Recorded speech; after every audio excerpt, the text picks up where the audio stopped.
Әрине, Жапонияға қызығушылық танытқан әрбір адам жазғы фестиваль сияқты әдемі дәстүрлі мерекемен таныс екені анық. Бұл көшеде дәмді тағамдары бар дүңгіршектер пайда болатын және дәстүрлі жапон костюмдері, кимоно мен юката секілді киімдерді киіп өткізетін ерекше мереке. Жазғы фестиваль кезінде көршілеріне ренжіген әйел, олардан құтылу үшін фестивальде берілетін карри тамағын улап, қылмыс жасағаны туралы көп адамдар біле бермейді. Бұл біздің бүгінгі кейіпкеріміз Вакаяма тұрғыны Масуми Хаяши. Масуми Хаяшидің өмірбаяны туралы көптеген мәліметтерді табу қиын. Бұл тұйық және жасырын әйел болды. Ол 1961 жылы 22 шілдеде Вакаяма префектурасында дүниеге келген. Оның әкесі қарапайым балықшы, ал анасы сақтандыру агенті болды. Мектепті бітіргеннен кейін Масуми Осака префектурасында медбикеге қажетті білім алған. Осыған қарамастан ол ұлттық емтиханға қатыса алмады. Оны аяқтағаннан кейін тіркелген медбике мәртебесін және осы қызметте жұмыс істеу мүмкіндігін алды. Медбикелік мектепте оқып жүрген кезінде Масуми ажырасқан, өзінен әлде қайда үлкен адаммен танысып кездесе бастады. Оның есімі Кенчи Хаяши болатын. Оның термиттерді жою бойынша шағын бизнесі болды. Масуми оқуын бітіргеннен кейін 1983 жылы ерлі-зайыптылар үйленеді. Уақыт өте келе олардың 4 баласы дүниеге келеді. 3 қыз және 1 ұл. 1990 жылы Масуми анасы сияқты сақтандыру сатушысы болып жұмыс істей бастайды. Бастапқыда ол жақсы есеп-шотта болды. Тіпті бірнеше рет компаниядан үлкен сатылымдар үшін сыйақы алды. Көбінесе Масуми күйеуі Кенчидің көптеген достары үшін сақтандыру келісім шарттарын жасады. Алайда Масуми қызмет көрсеткен адамдардың көпшілігі кейіннен келісім шарттарын бұзды немесе керісінше өтемақы сұрады. Ал компания уақыт өте келе Масумидің адалдығына күмәндана бастады. Сірә осы себепті ол 1995 жылы сақтандыру компаниясынан кетеді. Масуми және оның күйеуі ресми түрде жұмыссыз қалады. Өйткені Кенчи 1992 жылы термиттерді тазарту бизнесінде жауып тастайды. Осыған қарамастан 90-шы жылдардың ортасында ерлі-зайыптылар Санабе аудандағы жаңа үлкен үйге көшеді. Бір қарағанда талғампаз киімдегі қарапайым ұзын бойлы әйел Масуми жергілікті ауданда ерекше көзге түсті. Олардың отбасы оқшауланып, тіпті балаларына да көрші балалармен сыртта ойнауға рұқсат бермейді. Көршілермен байланыс орнатудың орнына Хаяши отбасы Санабеден емес достарымен ғана байланысқа шыққан. Олар жиі келіп олармен бірге болды. Ал жергілікті адамдардың ешқайсысы Хаяши отбасының үйіне бару құрметіне ие болмады. Масуми мен Кенчи қонақтарды Манчжонгтағы партиялармен қуантып, азарт ойнаған және мұндай кездесулерде кейде үлкен сомалар жоғалтқан деген қауесет бар. Масуми көршілеріне және ауылдың қалған әйелдеріне мейірімсіз және тұйық болды. Ал Кенчи шыдамсыз мінезді адам ретінде танымал болды. Таңқаларлық емес, жергілікті қоғамда біртүрлі отбасына деген жылы сезімдермен жалындаған ешкім болмады. Сонымен қатар көршілері Масуми бірнеше рет жергілікті өзенге қоқыс тастап жатқанын көрген. Және ол өзінің BMW көлігін басқарған кезде, оның жолында тұрған барлық машиналарға бей-берекет сигнал беріп, адамдардың мазасын алатын болған. Сонымен қатар олардың табыс көзін түсіндіру қиын болды. Екеуі де жұмыссыз болды. Егер Масуми ескі мамандығы бойынша кейбір таныстарына сақтандыруды рәсімдеуге көмектессе, бұл әлі де көп ақша әкеле алмады. Сонымен қатар Масумиді Кенчиде белгісіз апаттардан кейінгі жарақаттарға байланысты әрең жүрді. Осылайша бұл отбасы өзінің пайда болуымен және өмір салтымен жергілікті қоғамды дүр сілкіндіріп, көршілеріне жұмбақ болды. Бұл 1998 жылға дейін жыл сайынғы Мацури жазғы фестивалін ұйымдастыру уақыты келгенге дейін болды. Жалпы Жапонияда Мацури кез келген мереке фестиваль деп аталады. Кең мағынада Мацури құдайларға кез келген құрбандықты дұғаны білдіреді.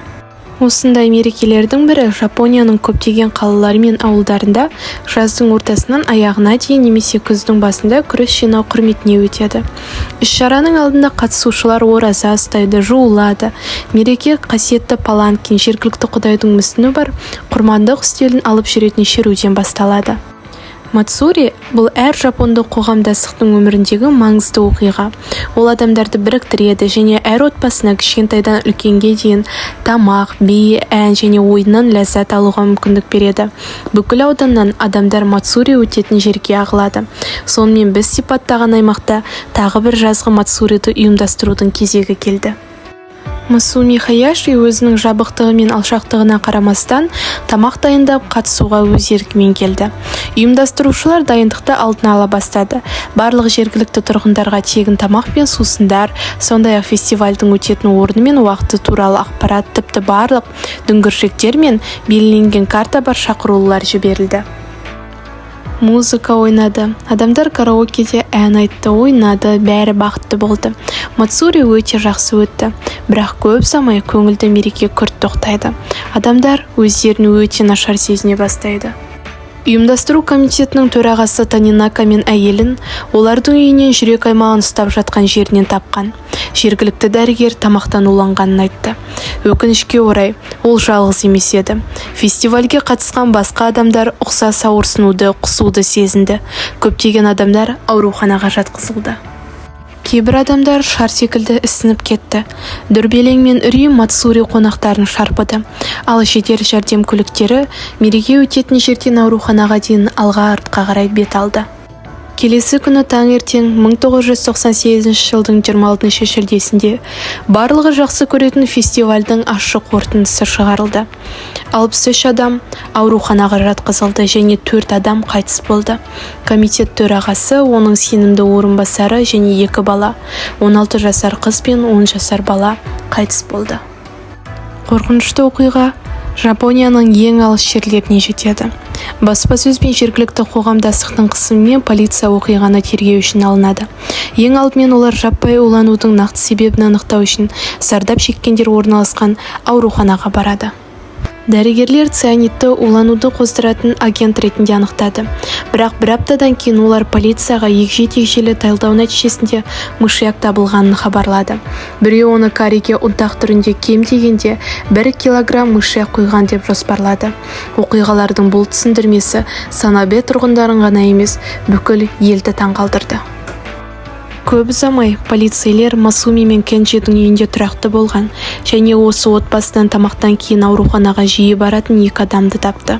Дәрігерлер бұл еркектерді тексергенде олардың шаштарында мышьяк іздерін тапты.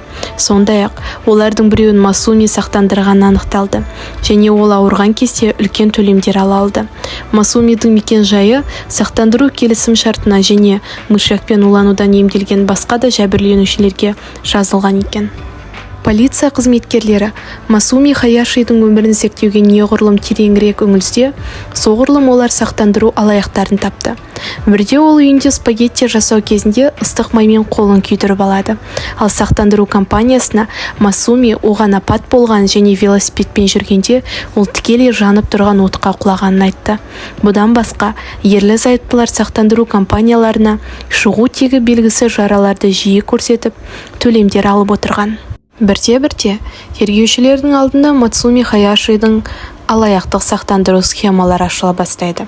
Бірде ол тіпті күйеуінің тамағына мышьяк қойып, кейін сақтандыру төлемдерін алған. Күйеуінен басқа ол кем дегенде тағы 2 адаммен дәл осылай жасаған. 1983-98 жылдар аралығында ол осы және басқа да осындай алаяқтардың нәтижесінде шамамен $6 миллион алғаны белгілі болды. Хаяши отбасының үйін тінту кезінде мышьяк табылды. Оны Кенджи өз бизнесінде термиттерді жою үшін қолданған. Және бұл мышьяк Мацури фестивалінің қоқыс жәшігіндегі шыны аяқтардан табылған заттың іздерімен үйлескен. Сонымен қатар Масумидің шашында мышьяктың іздері табылған. Содан кейін фестивальдің куәгерлері табылды. Олар Масумидің карри пісіріп жатқан кастрөлдерді айналшықтап, сол жерде жүргенін айтты. Тіпті Масуми карриді сағат 12:20-дан 13:00-ге дейін, яғни 40 минут бойы жалғыз қарады деп айтқандар да болды. Полицияға қысым күшейіп, ақыры 1998 жылдың қазан айының басында детективтер Масуми мен Кенджи Хаяшиді сақтандыру төлемдерін алаяқтықпен жасады деп айыптап қамауға алады. Олар сондай-ақ фестивальде өлтірілген 4 адам үшін жауапкершілік Масумиге жүктелетінін хабарлайды. Кенджи Хаяши алаяқтыққа қатысқаны үшін 6 жылға түрмеге жіберіледі. Бүкіл ел 3 жылға созылған сот тыңдауларын қызу бақылап отырды.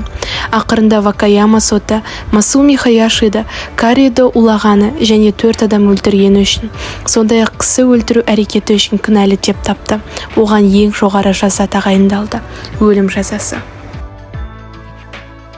2000 жылдың мамырында Масуми Хаяши жүйке ауруы салдарынан жұтып қойған металл шегелер үшін ауруханаға түсті. Осы күнге дейін ол тағдырын күтіп түрмеде отыр. Достар, видео ұнаған болса, каналға жазылып, комментарий қалдырып, лайк басуды ұмытпаңыздар. Келесі кездескенше.